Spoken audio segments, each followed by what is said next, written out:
And a very good evening, everyone. I'm doing this in portrait mode today because I genuinely cannot be bothered to turn my phone sideways. Um, so it is the 4th of January 2020. Today is my son's birthday. He's 11, so happy birthday to my big boy Jack. Um, so I've been meaning to do a video on this, and I thought I'd do it on the fly as a what if scenario. Because it's not just Australia I want to talk about, it's a few other things as well. And I thought I'll just get this off my chest while I'm out with the dog yet again. Let me take this off my head because I look like a bit of a wally. There we go. So, Australia. Now, there are, at this point in time, over 100 fires across that country. People have died, thousands upon thousands of animals have died, and for some reason I can actually see posts on my phone. Hi, I did a full factory reset on my phone yesterday. I think it may have sorted out the issue that I had, maybe, or maybe because it's in portrait mode, I don't know. We'll figure this out eventually. But no, so we've got fires in Australia, over 100 different fires across the country. Hi, Montreal artist. Hi. And it is sad, it's scary.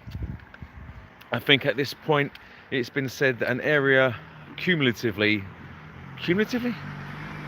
basically a combined area that, fire the size of Wales is on fire. I mean, it's a shame it isn't Wales. No, I can't say that. But it's scary. And a lot of people are putting it down to climate change. And at this point, I'm not going to be flippant, and I'm not going to say it's not climate change, because, Australia has had very little rain over the last 3 years. I know that for a fact. So it is extremely, extremely dry. And at the moment, it is extremely hot. And obviously, when you get a lot of dry and a lot of hot put together, you get something extremely dry and extremely hot. No, but it's you end up with fire, basically, because there's not a lot of ground moisture to help ease that heat. But something at the back of my head, something's telling me, and maybe it's just me being a bit of a conspiracy theorist, something's telling me that some of those, if not over half of them, were arson. This is where it comes to what if. What if, I'm just putting it out there, what if the main bulk of these fires were started by people who knew what they were doing? I mean, if it comes out in the future that it was arson, could it be classed as a terrorist attack? Think about it, a country is being ravaged by fire. Could it be a terrorist attack? I mean, you can't tell me they're all down to the sun and the weather and no rain. You can't tell me that. I mean, at least some of them had to be arson, surely. I don't know. I mean, I hope it isn't. I mean, to be fair, I hope there wasn't any fire at all. There's a dog pulling me there. I mean, I don't want there to be any kind of fire anywhere ever, apart from a controlled bonfire at a campsite. But any sort of out of control bushfire, that's not nice. That's not great. That's scary. That's people getting hurt, people getting killed. That's animals getting hurt, animals getting killed. And the hard work and determination that the fire service out there, even the army, and members of the public are going through to try and survive and put these fires out is absolutely astonishing. It's heartbreaking to watch.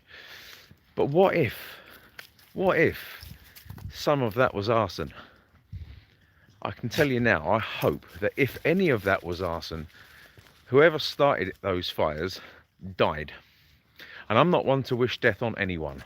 Believe me, I've faced it. It's not fun. But for someone to put someone else's life at risk like that, then I'm sorry, you deserve everything you get. Please bear with me while I'm being a responsible dog owner. Uno momento, por favor. seconds, please. Picking up shit. I'm picking up shit.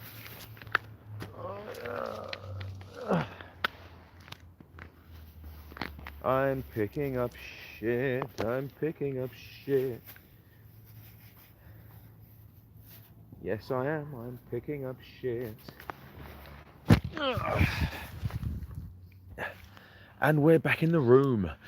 So, yeah, I mean, I wouldn't ever wish any harm on anyone, but if it turns out that any of that was arson, I hope they got stuck in the fucking thing. I really, really do. You know, so that's my what if scenario for Australia. Now you've got the floods that happened in Italy, in Venice last year, and possibly still happening. I don't know, because that's not really on the news anymore. It's funny how the news gets diverted, isn't it? But what if those waters rising, what if that wasn't down to global warming? What if, and I'm just throwing this out there, what if it was the whole city literally slowly sinking, and those water levels were no higher than what they would normally be for that time of year? What if, just throwing it out there, what if Venice, the whole city, is slowly sinking and no one's noticing it because it's happening all over? Let's read some of these comments. Transport Hub, hello. Jack. Victoria Gray, hi. Happy New Year to everyone. Jack's Train Videos, epic, hi. Mortuary Artist, hi. 608 Dave, looking good. Chris, oh, I'm not looking as good as you, I'm pretty sure. And the Bont's growing back. Good time. Yeah, it is growing back, and I'm surprised that the colours come back as well. Although the texture of my hair is still almost like baby hair, but the colours come back. No thanks, says Mortuary Artist. I think that's because I was picking up dog poo. Let's have a look here. Matt Beardsworth. Good evening to you. It's not the morning here yet, but good evening to you. It's 11:39. It is 11:39. Might be 11:39 for you. Sorry, evening. In that case, yeah, it is good evening. There have been arson arrests. Oh, there have been arson arrests. Sky News Australia. Oh, I think I'll have to check that out. Yeah, okay, so I'll check that out on the news. See, I've not been following much news today because it has been my son's birthday, and we took him out to a place in Croydon called Kidspace, where him and his little brother ran around like absolute nutbags for about 2.5 hours before we went to go and see their nana and nanny and granddad. And we had pizza. But yeah, there's a few what ifs, you know. I mean, what else have we got as a what if scenario? You know, what else do we have? Happy New Year to you too. Yeah, so what else for what if scenario? So we're supposed to be leaving the European Union at the end of this month, you see. At the end of January, we're supposed to be out, I believe anyway. What if it actually happens? And not so much that, is what if we leave on time, on schedule, and what if, call me crazy, what if nothing bad happens? What if? I mean, could you imagine if we left the EU, nothing bad happens, the sky didn't turn red, the moon didn't crash to the earth, what if? And what if we actually ended up getting a trade deal? What if? Do you know what? I say that being sarcastic, but imagine if what if it actually happened and everything turned out all right? Because I would love it. I really would. To be fair, I think everyone would love it, apart from everyone on the far left and everyone that likes to tickle Jeremy Corbyn's ball bags. Because I think they're the people who want it to fail more than anybody. That's true. I think anyone who's on the far left want Brexit to fail more than anyone, just so that they've got something to rub in your face. You know, I mean, what if it actually worked? What if? I mean, just think optimistically. See, this for me is the year of optimism. It is. After the shit year I had last year, for me, 2020 is a year of optimism. So what if it actually worked and it turned out to be better? And then we all ended up living in peace and harmony forever and ever. And then another European country decided that they wanted it too. And then the whole European empire came crumbling down and it didn't turn to shit. Imagine, what if? You know, what if what Donald Trump did yesterday, what if he was right? I mean, wouldn't be the worst thing in the world now, would it? There's people out there currently saying that Donald Trump is a warmonger.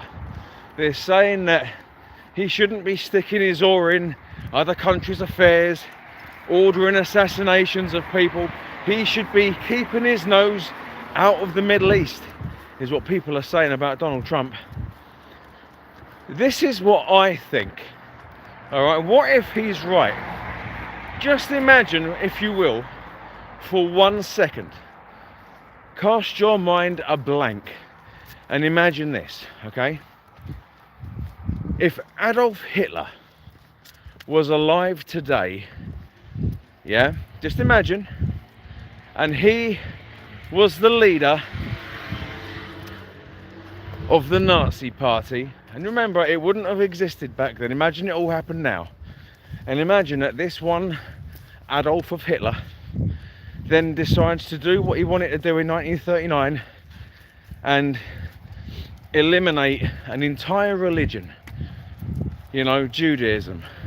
And imagine he wanted to create a super race, which is what he wanted to do. Imagine this was happening now, and imagine he was killing people now and shipping people off to concentration camps, torturing people and setting things up for war, while under the guise of being a man for the people, under National Socialism. Imagine that that existed today. You see, and everyone knew he was doing it, but no one said anything. Now imagine if all of those nasty things stopped. Hang on a minute. Now imagine this one man who hypothetically was alive today.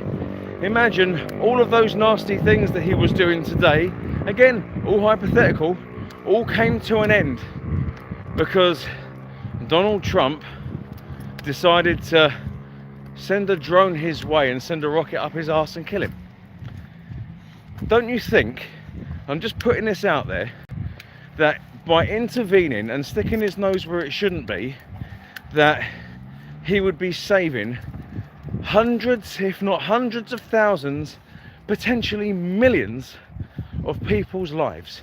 Could you imagine if Hitler was alive today, starting off all of the shit that he started in the 30s, before a war even started, before the invasion of Poland, that it was nipped in the bud with a drone strike? Could you imagine if that happened back then? We would then have to deal with Stalin and more than likely Mussolini. But you got to think, you know, how easy it is now to literally nip it in the bud. It is. You know, I mean, if that happened now, if there was a nasty, tyrannical dictator called Adolf Hitler, you know, and he was doing exactly what he was doing in the 30s, and he lived today, and a rocket went up his backside, I can assure you, I would be on the side of the rocket. I wouldn't be saying, oh, what about his human rights? What about, oh, we shouldn't be going to war with Germany, and Oh, but he wasn't German, he was Austrian. You know, I wouldn't even go with the what ifs in that scenario. You know, I wouldn't defend him. I wouldn't even stick up for him a little bit. It would literally be a case of, well, you're an asshole, you were killing people, you were torturing people, you were gonna do it again, you was not gonna stop. The only way you were gonna stop with a rocket up your backside and you dying. That is what happened. That is what Donald Trump essentially done. By killing one man, he has managed to save countless lives. And yes, this man has probably got his supporters, but I guarantee the news is making his supporters look a hell of a lot bigger than they actually are. Because we all know that news corporations, BBC in particular, like to spin little white lies, don't they, to make things look worse than they are. You know, death to America is what they're chanting. I've heard it, I've seen that on the news today, death to America. That's not really nice, is it? You know, only countries in the Middle East can get hold of an American flag that quickly. I mean, does every home in the Middle East have an American flag? Do they? Because they seem to find them very quickly when they want to burn them. And yet when I want to have an American flag or St. George's Cross or a Union flag, I can't find them anywhere. And yet these people in the Middle East seem to have an abundance of American flags to burn. Why is that? Why is that? Isn't that strange? Isn't that strange? I'm pretty sure I couldn't find an Iranian flag.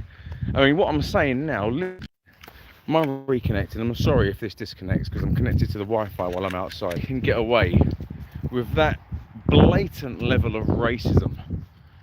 You know, no one else can get away with that. Death to America. I can't say that. I wouldn't even dream of saying that. I wouldn't even dream of thinking that against anyone, to be honest with you. Apart from people that, you know, want to start fires in Australia and actual terrorists. Let's read some more of these comments. Mortuary artists, they have been asking on Sky News. Yep, I read that one. Excuse me. If you don't mind me asking, was your son 11 today? Yes, he was 11 today. And I had him made a custom birthday cake. In fact, a friend of mine who actually makes these things as a bit of a side project, makes cakes, made him the most beautiful chocolate cake ever. And I'm going to give her a bit of an advertisement at some point because she deserves a lot of credit for what she does. Saw the videos. Did you have a good time? Yes, Jack, Transport Hub. Yes, I did. What if we get a decent pay rise this year then? Well, what if we do get a decent pay rise? This is what I'm waiting for. You see, when we leave the EU, this is what I'm waiting for. With all the money that we're going to be saving, you see, especially if we'd actually left under the Brexit Party. I mean, could you imagine the extra money we would have saved under the Brexit Party? This is what I reckon. Give it 3 years, we won't be paying 20% of our wage in tax. We'll be back down to 17.5%, possibly even 15% is what we'll be paying. Because, you know, why not? We're saving money, you might as well give it back to the people. Like Midnight 1999, bombing humans is never right. Do you know what? I'd like to agree with you, but I can't. You say bombing humans is never right, and you are right. 99.9% of what you're saying there is correct. Bombing humans is never right. However, the needs of the many outweigh the wants of the few. And if the needs of the many are for innocent men, women and children to live, and the wants of the few are a few arseholes who've jumped up ideologies of what they think life should be like, and they want to go killing people, then I'm sorry, the needs of the many outweigh that. And if it takes the death of one man to save millions of lives, then I believe a bomb is justified. You know, or a well-placed rocket from a drone, which makes collateral damage an absolute minimum with no other casualties, and it's a spot-on target hit. I'm sorry, I have to agree with that. You see, You know, if here in the UK, if here in the UK we lived under an absolute nasty oppressive regime, right, where there was a curfew, no one is out past 7 o'clock at night, you know, and we had to queue up to go and get bread once a week, you know, and there was no health service, and it was under military rule, and you would get shot on the street for dropping a bag of crisps on the floor, which, don't get me wrong, dropping crisps on the floor is a bad thing. But if we was living under that kind of oppression, you see, and then people were being flogged on the street and shot by military police for the sake of believing something that they disagree with, and all of that came from one person, I'm pretty sure if another country took it upon themselves to get rid of that person, it wouldn't be the worst thing in the world, would it? In fact, I'm pretty sure most of us would be grateful. Carol, Aviation, hi. Sergeant Major Patrick Harper, good evening to you too. Any word on you going back to work, Chris? Yes, actually. Hopefully, fingers crossed, I will be going back to work at the end of this month. It all depends on whether or not I get a return back to work certificate from my doctor. If he or she deems me fit to going back to work, then I will go back to work. If they have to sign me off because of my back or my knees, because my knees are playing up as well, then I have to follow what the doctor says. But I really do want to get back to work now. I need to be earning money. I can't live on sick pay forever. Sergeant Major Patrick Harper says, happy birthday to your son. Thank you very much. 5 days of mine. LOL. Although I feel sad for us, people like to give us Christmas presents together with birthday presents. Yeah, you know, it's when it's that close together, it's a bit of a pain in the ass, because both my sons have birthdays very close to Christmas. My youngest son, his birthday's in November. Let's have a look at this. Transport Hub Jack, he says, yeah, it happens to my dad and uncle whose birthdays are in December. Sergeant Major Patrick Harper. You seem like a responsible bloke. Slicey Slicer, hello. Yeah, it is. I try to think I've got my head screwed on. I mean, I was brought up right, you know. I like to think my parents brought me up and not dragged me up. And obviously I've been at work pretty much every day since the age I was 15. And the only reason I'm not currently working, I'm on sick pay, is because I had cancer within the last 6 months, and I'm just at the end of the recovery period. And I've got a lot to say. I mean, I'm doing this this YouTube channel for a couple of years now. It started off on Facebook as Chris's Walk and Talk. It then evolved into Chris's Real Talk, and then I put it on YouTube as Chris's Real Talk, and it gained a lot more traction than it did on Facebook, so I took it off of Facebook. I mean, it's still there, but it won't delete for some unknown reason. But no, cheers, I appreciate that. Those Muslims and their Sharia law. You see, now I can't tar all Muslims with that brush, because, you know, not all Muslims are bad. That's like saying all Catholics are paedophiles. That's not right. You know, no, what I'm, in that case, there are people who like to interpret the Quran and Islam in a very, very bad way. You know, they'll read something and they'll take it literally, like literally, and interpret it in a way that is designed to cause maximum harm, which is sad, really. You know, but you can't say all Muslims are bad, because they're not. You know, in fact, one of my best friends, I'm not going to mention his name, I went to school with him. He came and visited me in hospital. I'm pretty sure he'd agree with me, everything I'm saying right now. Yes, there are bad Muslims out there, but equally there are bad Christians out there. There are bad Jews out there. There are bad Hindus out there, believe it or not. But no, I can't blame it on the Sharia. I can't, because that when used correctly and used in a sensible way, isn't that much of a bad way to live, providing you live your life a good way. You know, obviously I'm not going to cut someone's hand off for stealing off my shopping trolley, sort of thing, but it's all depending on how you interpret things. That's my understanding of it. How's the gym going? Says Mortuary Artist. Difficult. It's going very difficult at the moment, because my knees, for some reason, even though I'm following the instructions the trainers have given me, my knees are playing up. I know I'm out walking the dog right now, but it's not easy. My back is still playing up big time. My knees are playing up. But on the plus side, I'm getting little pecs, you know, little pectoral muscles coming on there, little bit of bigging up my chest, you know what I'm saying? My arms are getting bigger. But it's hard work. But the thing is, you get out of it what you put into it. And obviously, I try and put in as much as I can. I try and stay in the gym for about an hour and a half to 2 hours. Most of that's cardio, to be fair. But it's difficult. It really is difficult. So yeah, it is what it is. Freddie says, "You're looking good, bro." Cheers, Freddie. I wish I felt good. A few people have said that. I mean, I'm not going to believe it until I actually start feeling it. I'm very sorry to hear that. I hope everything works out for you. Yeah, cheers, Slicey Slice. I did actually get an all clear just over a month and a bit ago. I'm in remission currently, and I'm going to be under the care of the hospital for the next 3 to 5 years, depending on how they want to look at it. And I'm going to be going for blood tests every 3 to 5 months. What's just happening with that? Obviously, they've got to keep an eye on things in case things come back.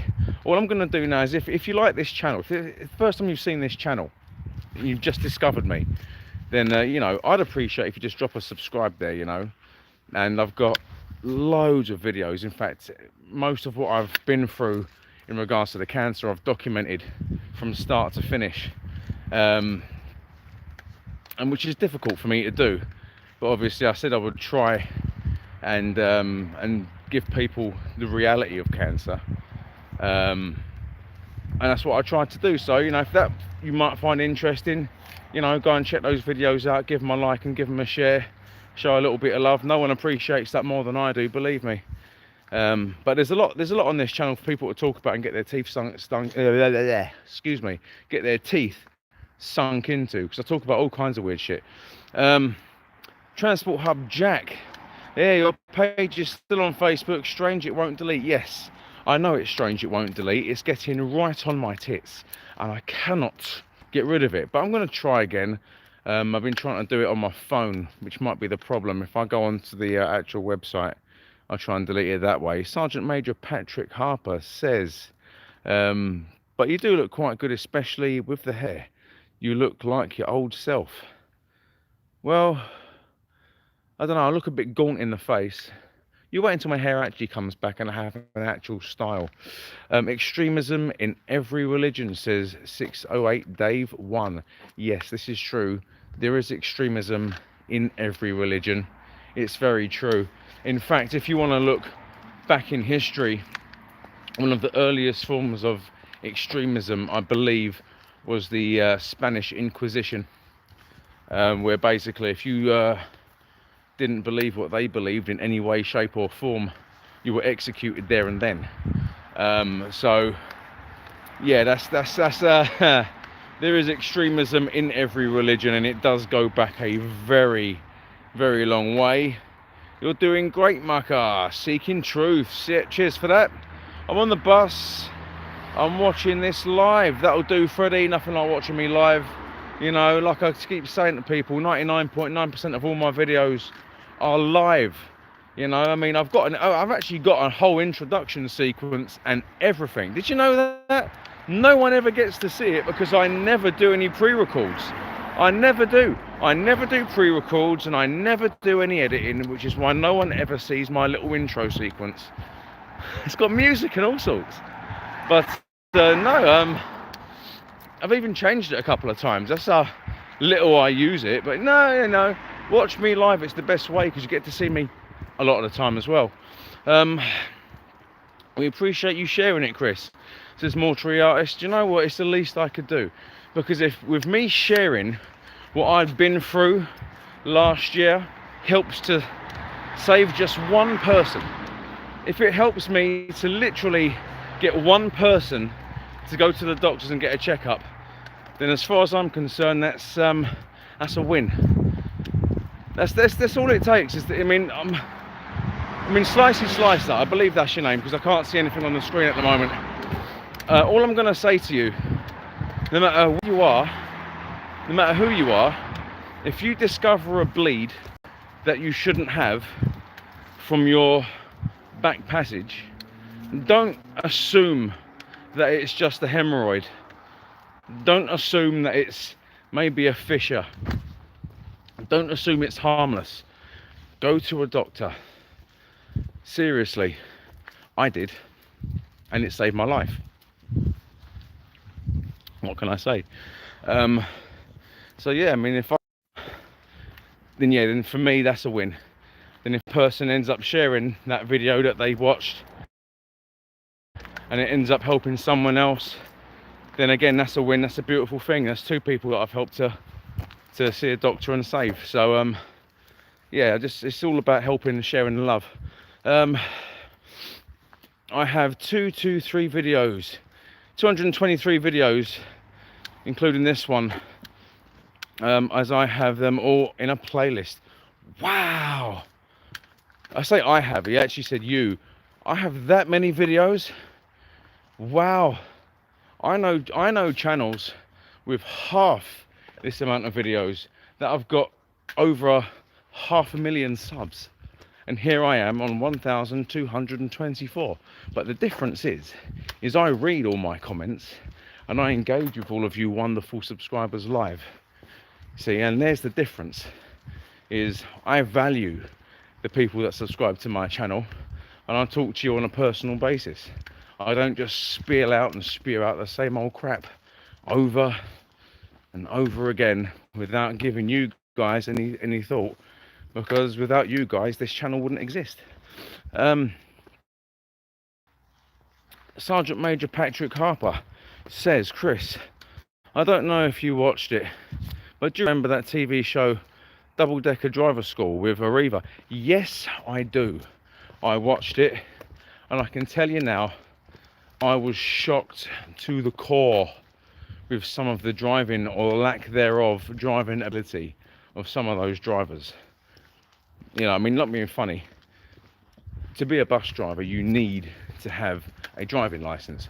Therefore, you must have a basic but somewhat adequate driving ability in a standard vehicle, which basically means try to know the width of your vehicle and use your mirrors.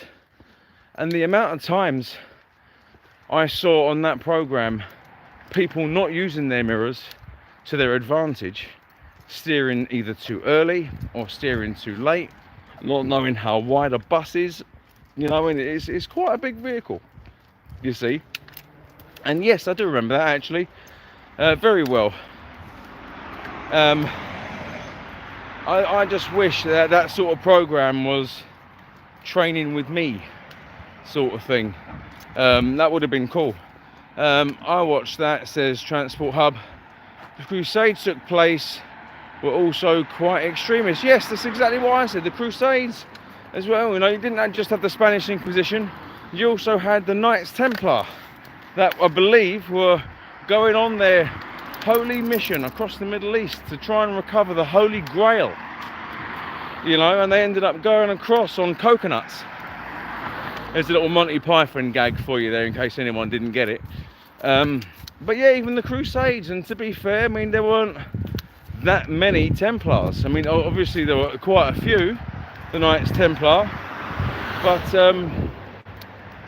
if you look at that story though, it wouldn't have been as bad if Saladin had granted them passage. I'm just saying, you know, I mean, yes, the Crusades were bad, but if Saladin had let them through without any arguments, you know, it would have been all right. Let's have a look. Take a video, Freddy. Is it worth reporting someone drawing on the back seats with a Sharpie on the bus to British Transport Police? No, it's not worth reporting that to British Transport Police, because British Transport Police have much better things to do than chase after people with a Sharpie. However, what I do advise you to do is on your way off the bus, inform the driver that someone has put graffiti on the upholstery and tell them exactly where it is, but don't tell them who done it. And it's down to that driver's discretion whether they wish to empty that bus and give you a transfer ticket, and then make that bus, obviously drive that bus back to the depot where that seat can then get cleaned and then dried and then put back out into service. But aggravating the BTP with graffiti like that isn't really worth it, no. Do you like On the Buses, a 70s sitcom? Yes, I do like On the Buses, but in small doses. I reckon I can watch maybe 3 or 4 episodes before I start getting a bit with it. Does that make sense? You know, I like On the Buses, but sometimes it does get a little bit cheesy. A bit 4 episodes tops. I then give it a couple of days break, maybe about a week, before watching any more of those. Let's have a look. Yeah, you're right, Chris. Says Jack, the transport hub. A lot just publish videos and never look at the comments or reply. Yeah, this is true. You know, I mean, you've got massive channels like FGTV.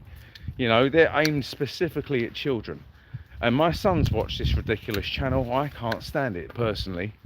But the amount of subs they get, the amount of revenue they get. You've got Ryan's Toy Review, where you've got this 8-year-old kid who's literally spoilt to high hell.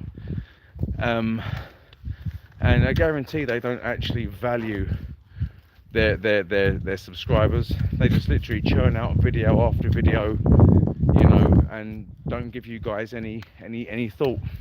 It's just like a manufacturing process is what it is. Double-decker driving school was an insult to bus drivers, a commercial TV show, that's all it was. It was and it wasn't. I mean, double-decker driving school in essence showed you what it can be like training as a bus driver, but it didn't actually show you the reality of what it's like to be training as a bus driver. It glamorized it a bit. In fact, it glamorized it quite a lot.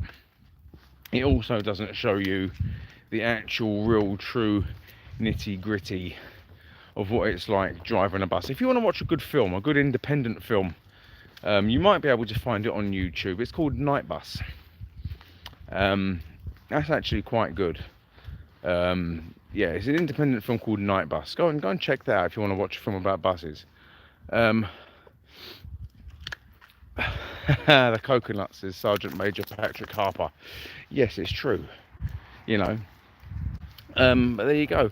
Liam Bleasdale, if I can say that correctly. I do apologise if I've said your name wrong. I agree. Sergeant Major Patrick Harper. I love saying that name. Ooh. I think I've got a bit of a YouTube name fetish with this bloke. Well, to be honest, Double Decker Driving School was not just about a commercial TV show. It was a representation of Arriva's standards. To be honest with you, no, it wasn't a representation of Arriva's standards. What that should have been was a representation of not just Arriva's standards, but a representation of DVLA's, or DVSA as it is now, standards in driving a large vehicle under a PSV or PCV license, is what it should have been. But what it actually was an advert basically for Arriva, and it was glamorized and it was all clean cut and shirts tucked in, and oh, it's the dream job, one of these guys was saying. I'll never forget it. You know, I want to be a bus driver so bad, it's my dream job. Come on now, I don't care who you are or where you're from, you can't tell me being a bus driver is anybody's dream job. It is not. And I can tell you now, it is not glamorous either. It is a worthwhile job if you enjoy driving. It is a worthwhile job if you don't mind working long hours for okay-ish money.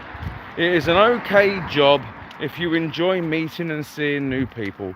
And it is an okay job if you have the patience of a saint. It is just an okay job.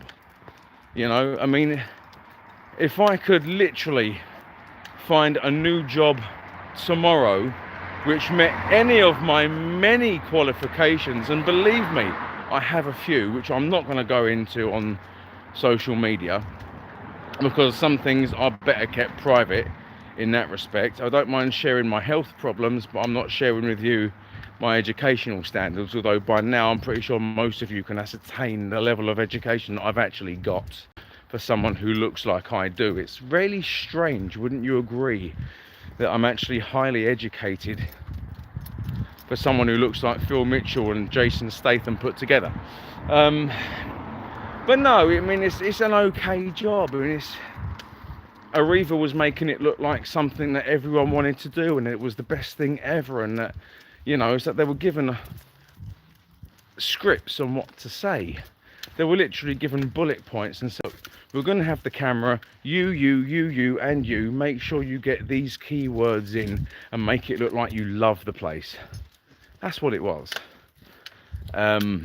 Because obviously they had to make it as watchable for daytime or evening TV as they could. Double-decker driving school, please. I actually failed my driving test on the buses twice. The first time was not my fault, because when I did my test down in Gillingham, the reversing manoeuvre, which you're supposed to do without crossing the line and without hitting the cone, was actually set out for a vehicle towing a trailer. So it was the complete wrong size, and the assessor didn't pick up on that until I'd actually finished the exam and failed the exam because I'd hit the cone, but then wouldn't let me redo that part of the test because he'd already marked that part of the test down as a failure. Yeah, stitched up or what? So I had to do a retake. The retake, I failed that because it was my fault. I was literally still pissed off with the first result, so I wasn't concentrating because it was the same bloke that tested me. The second time is the so you can understand why my attention got slightly diverted, and the third time I passed it with flying colours because I thought I need this job. So there you go. So we're not all perfect. We're not all perfect. We do make mistakes, but by and large now, driving my car and driving a bus, I literally drive them the way I was taught, which is safely and correctly. And it doesn't matter what you're driving, whether it's a car or a bus or a motorcycle. If you see something ahead of you that you're not sure about, the safest and easiest thing to do is take your foot or hand off the gas and slow down and prepare to stop.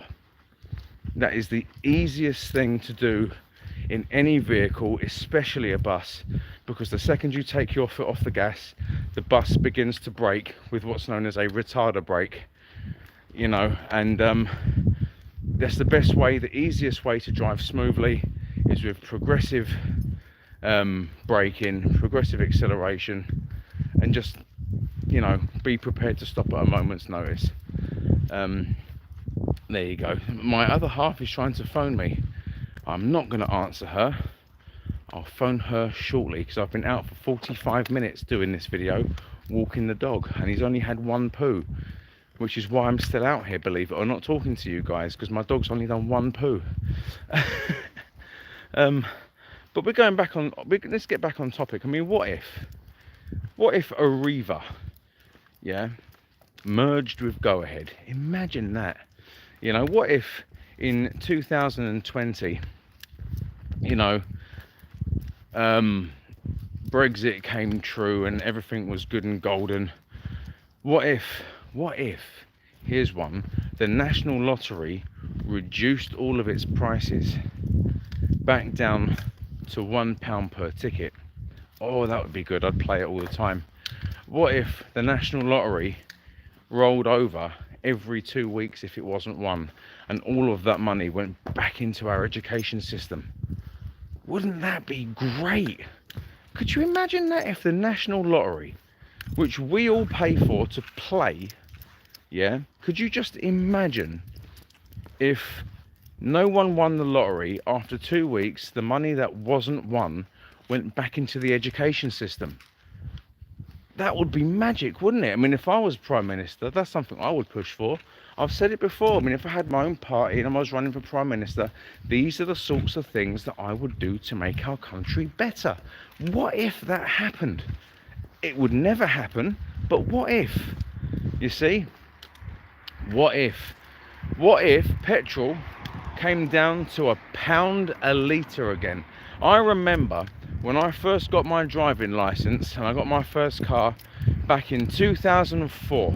I got my driving licence on the 1st of October 2004, and my first car was a 1.3 Ford Escort, and the registration number of that car was H707XGW. You can Google that if you want on AA, whatever it is. If the car still runs now and it hasn't been scrapped, I'll be very, very shocked. Let me just send my missus a message. I'll call you back. There, you see. But when I started driving, petrol was around about 78 pence a litre. May even have been about 82.9 pence a litre. And I always said back then, back in the old days, and it wasn't that long ago really, when petrol hits £1 a litre, I'm not driving, is what I said. And look, it's 2020. Petrol has come down in price. The most expensive I've ever seen it in this country was £1.50. It is now, and I filled up very recently, at £1.22, which is relatively cheap to be fair. But what if petrol came down to £1 per litre? And what if, you know, I'm just throwing it out there, if the government was to not only reduce the cost of petrol everywhere to £1 per litre, but as the cost of fuel went up and went down, they adjusted themselves the amount of duty on said fuel to make it stay at £1 a litre. So obviously, if the cost of fuel goes down, then they can increase the duty on that fuel to raise the price per litre to £1. And if the price of fuel goes up, they can reduce the duty on that fuel to keep it £1. Isn't that strange? What if that was to happen? What if? You know? What if electric vehicles became affordable? Now there's one for you. What if in 2020, you know, a high profile vehicle manufacturer said, look, we're going to give you the exact equivalent car to you as what you're driving now for only £15,000, providing you give us that car. You know, we'll give you exactly what that car was worth as an incentive. We'll pay off your finance. You take finance with us, plus an extra 10% for interest, which again would be extremely cheap, but you get that vehicle for £15,000, and it's then fully electric. And then local councils and housing authorities would have to comply with putting electric charge points in. I mean, look, I'm on Lorry Park Avenue right now in the borough of Bromley. It wouldn't hurt the local council to put at least one charge point every 20 yards. Wouldn't it hurt just of none? It wouldn't hurt, would it? You know? What if? These are all what ifs. These are things that would never happen. But what if? Wouldn't the world be a wonderful place if, what if these things would happen? You know, what if bread went back down to 50p a loaf? What if in 2020 food banks not vanished, but how can I put it, were less frequently used? Green ears. I mean, what if? What, I would love that. I would love it, because for me, you know, it's sad knowing that there are food banks out there that run low on stock because the amount they get used. I mean, it's great the fact that they do get used, Don't get me wrong, I think the fact that there are food banks out there for people that need it is fantastic, but it's sad.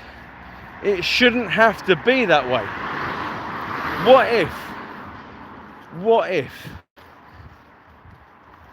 if they weren't used half as much as they are now? And what if people managed to somehow get on their feet? What if, what if people that earn under 20 grand didn't pay any income tax? What if? That'd be great. That'd be more money in their pocket. That would give people an incentive to actually work full time. Might not even be the best job in the world. You could work in any retail shop realistically. McDonald's, JD, Foot Locker. You could work in Mothercare, Debenhams, any shop realistically in the retail sector, and I guarantee you'll earn under 20 grand, but you'd work for that money and it would be yours. You'd pay national insurance on it, but what if you didn't have to pay any tax on it because you don't earn over 20 grand? And if you do earn over 20 grand, you only paid 15% instead of 20. Don't you think that would encourage more people to get off their backsides and actually work? I do. I think that would be a fantastic idea, because the more people work, the more people have the money in their pocket to then actually go and spend it. Don't you reckon that'd be a great idea? What if? That'd be a great idea. But no, that would never happen, because the Chris Staveley Unicorn Party doesn't exist, and I'm not the leader of it, and we all know that there's no chance of me becoming Prime Minister of this wonderful country, is there? No. But what if, could you imagine what if in 2020 I managed to find the funds somehow to start my own political party? What if I managed to get people to actually donate to that party and work with me? Not for me, but work with me. Then what if 4 years or 5 years from now, the Common Sense Party of Chris Real Talk managed to gain enough traction across the country for me to actually become Prime Minister and actually fix everything that's gone wrong over the last 42 years? What if?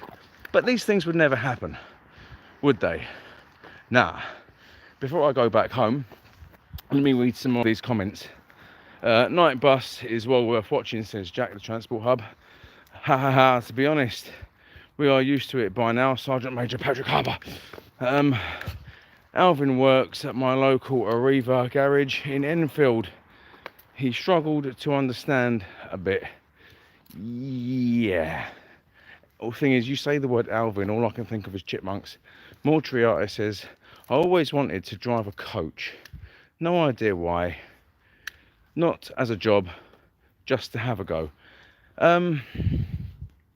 You know what? I'm pretty sure that if you ask really nicely and you go to any training school and just say, look, any chance under supervision I could drive this vehicle in the depot just in a circle, you never know, it might happen. Alvin definitely struggled to say all the key points Arriva wanted him. Yeah. Transport Hub says, I'm friends with a 121 driver and he has a channel too. He told me never be a bus driver, I'll regret it. That all is down to a matter of opinion. I felt that way many times, but also many times I felt like it is a good job. It just depends on how you feel at the time. Like many things, it's just what you make of it. If you want to have a job that you enjoy all the time, then be a porn star. Yeah, you comment sometimes on his video. Do I really? Or maybe it is Peter Horrocks. Ah yes, Sergeant Major Patrick Harper does. If anyone wants to be a bus driver, why not try Bus Simulator? Don't try Bus Simulator, it's not very accurate, and neither is OMSI, they're all rubbish. Gosh, says Manager Patrick Harper, what would be a terrible merge? Yes, it would be. That's going back to Go Ahead and Arriva. Winners don't need 15 million.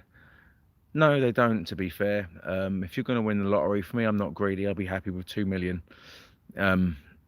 I'd buy a house somewhere and live on the rest. I'd pay national insurance and I'd still work. Go Ahead, London and Arriva are two different levels. Yes, they are. Yes, they are. Go Ahead's up here. Arriva's down here somewhere. And Stagecoach is down here somewhere. But that's, no, I can't say that. It's actually quite flippant of me. Moultrie Artist. Where is my local co-op stopped throwing out tons of food instead of reducing the price? Yeah, I don't know. This is what gets me. This is what gets on my nerves, right? If supermarkets were to look at the dates on things and instead of throwing them out or reducing the price a day before they go, why don't they look at things a week before they go and put them into food banks? I would make that a legal requirement. Never thought of asking to have a go. Look, just try. Look, you'll never know if you don't ask. No, bus simulators are rubbish, I find. I mean, they're fun, but they're rubbish, if that makes sense. It depends on the company as well. The driver works for Arriva, obviously, you have to take into account. Go Ahead London is different in its own ways. Yes, it is very true. Anyway, I've been on this one live for 57 minutes and 29 seconds. I'm tired, I'm cold, my dog wants to go home. I'm going to thank everyone for joining me this evening on the 4th of January 2020. I will be back at some point soon before going back to work, and I wish everyone has an absolutely wonderful, wonderful day.